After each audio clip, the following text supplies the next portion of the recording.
जो आपको maximum usability, durability with consistent performance value of money they. And in this way अगर आपको 15,000 की रेंज से नीचे ऐसा कोई फ़ोन सर्च करना पड़ जाए, that becomes very difficult task. But I found a phone under 15,000, even smaller than that, 15,000 से भी नीचे, and that phone is Redmi Note 10s, जिसके अंदर ये सारी खूबियाँ हैं।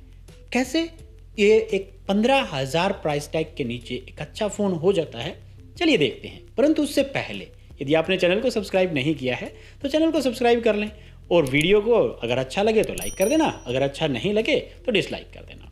तो चलिए बढ़ते हैं आगे, किस तरीके से ये एक बेस्ट वैल्यू ऑफ मनी हो सकता है।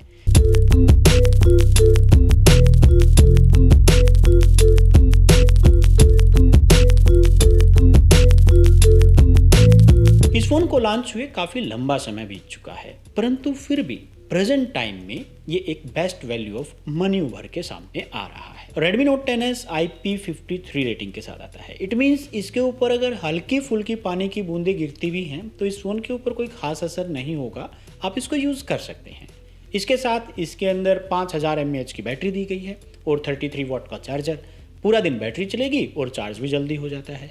और सबसे अच्छी बात कि इसकी जो फ्रंट स्क्रीन है उसके ऊपर गोरिल्ला ग्लास 3 की प्रोटेक्शन दी गई है। इसकी कुछ फीचर्स इसको मैक्सिमम यूजफुल बनाती हैं। इसके अंदर IR ब्लास्टर दिया गया है, with the help of which आप इसको एज ए रिमोट भी इस्तेमाल कर सकते हैं अपने घर के किसी भी डिवाइस के लिए। दूसरा, इसके अंदर 3.5 mm ऑडियो जैक भी मिलता है, जिसकी हेल्प से आप इसके अंदर ईयरफोन्स लगा सकते हैं और आप इसको घर में म्यूजिक सिस्टम है तो उसके साथ अटैच करके भी म्यूजिक का आनंद ले सकते हैं। इसके अलावा जो इसकी डिस्प्ले है उसकी ब्राइटनेस 1100 निट्स है। आई थिंक पूरी दोपहरी के अंदर भी आप इसको देखना चाहेंगे तो काफ़ी ब्राइट आपको इसकी डिस्प्ले नज़र आने वाली है। चलिए बात करते हैं इसके अंदर बाहर क्या है, इसकी परफॉर्मेंस और वैल्यू ऑफ मनी है कि नहीं। सबसे पहले बात करते हैं इसकी डिस्प्ले की। अब अगर इसकी डिस्प्ले की बात करें तो परफेक्ट साइज मुझे इस डिस्प्ले का लगा। बेजल्स बहुत कम है, पंच होल कैमरा के साथ है, 1100 निट्स की ब्राइटनेस है, और सबसे अच्छी बात ये एक एमोलेड डिस्प्ले है जिसके ऊपर गोरिल्ला ग्लास 3 की प्रोटेक्शन दी गई है। एमोलेड डिस्प्ले आंखों के लिए, और आपको जो कलर्स उसके अंदर नजर आते हैं जब आप वीडियो वगैरह देखते हैं तो वो परफेक्ट कलर्स नजर आएंगे। वीविंग एंगल्स उसके काफ़ी अच्छे होते हैं। एमोलेड डिस्प्ले इस प्राइस रेंज के अंदर अच्छी चीज़ है। अब बात करते हैं इसके प्रोसेसर की। इसके अंदर मीडियाटेक का Helio G95 प्रोसेसर दिया गया है जो कि काफ़ी अच्छी परफॉर्मेंस देता है, आपको अच्छी खासी गेमिंग भी करवा देता है, और वीडियो रिकॉर्डिंग 4K तक भी आप इस प्रोसेसर के साथ कंसिस्टेंटली कर सकते हैं। इस फोन का base variant 6GB RAM 64GB storage के साथ आता है। UFS 2 स्टोरेज इसके अंदर दिया गया है जो कि काफ़ी अच्छी परफॉर्मेंस देता है। और अच्छी बात यह है कि इसके अंदर एक्स्ट्रा मेमोरी कार्ड लगाने के लिए डेडिकेटेड स्लॉट भी दिया गया है, मींस आप इसकी मेमोरी को एक्सपेंड कर सकते हैं। अब यहाँ पे MIUI 12.5 ऑपरेटिंग सिस्टम आपको मिल जाता है, काफ़ी अच्छी परफॉर्मेंस ये देता है, और उसके साथ साथ इसके अंदर से आप कुछ ऐप्स को हटा भी सकते हैं, और कुछ के नोटिफिकेशंस आपको एड्स वगैरह वहाँ पे मिलती हैं उनको आप बंद भी कर सकते हैं। तो काफ़ी अच्छा ऑपरेटिंग सिस्टम है। प्रोटेक्शन के लिए इस फोन में फिंगरप्रिंट सेंसर दिया गया है, साइड माउंट फिंगरप्रिंट सेंसर है इसके अंदर, और काफ़ी क्विक है। फोन का सबसे ज़रूरी पॉइंट जिसको देखकर आजकल लोग फ़ोन खरीदते हैं, कैमरा।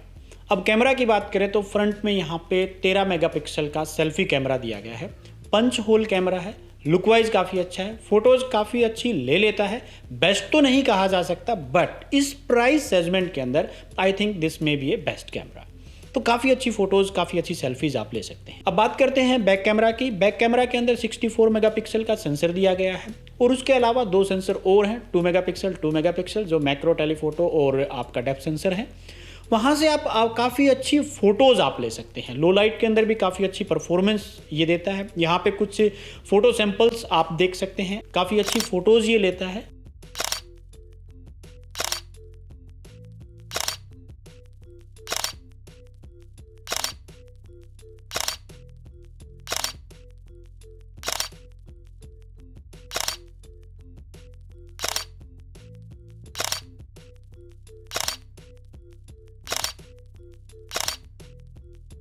अगर आप लो लाइट परफॉर्मेंस भी इसकी देखें तो काफ़ी अच्छी फ़ोटोज़ इसने ली हैं। नाइट के अंदर भी ये फ़ोटोज़ आप देख सकते हैं, काफ़ी अच्छे कलर्स यहाँ पे दिखाई दे रहे हैं। तो कुल मिला के अगर मैं यहाँ पे कहूँ पिक्चर वाइज तो काफ़ी अच्छी परफॉर्मेंस ये दे रहा है।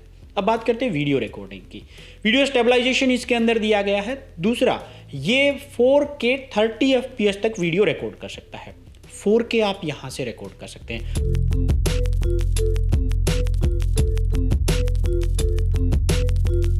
फ्रंट कैमरा से आप फुल HD में रिकॉर्ड कर सकते हैं, बट बैक कैमरा के साथ आप 4K वीडियोस 30 फ्रेम्स पर सेकंड में रिकॉर्ड कर सकते हैं। काफ़ी अच्छी वीडियो क्वालिटी ये दे रहा है और इसके साथ साथ इसके अंदर जो जूम इन जूम आउट का ऑप्शन है वो भी काफ़ी अच्छा है।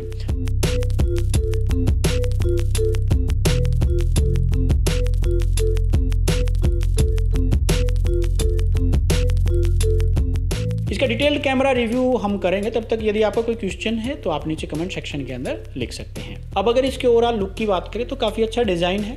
साइड में इसके फिंगरप्रिंट सेंसर है, स्टीरियो स्पीकर्स इसके अंदर दिए गए हैं, IR ब्लास्टर इसके ऊपर है, नीचे की तरफ 3.5 mm ऑडियो जैक है।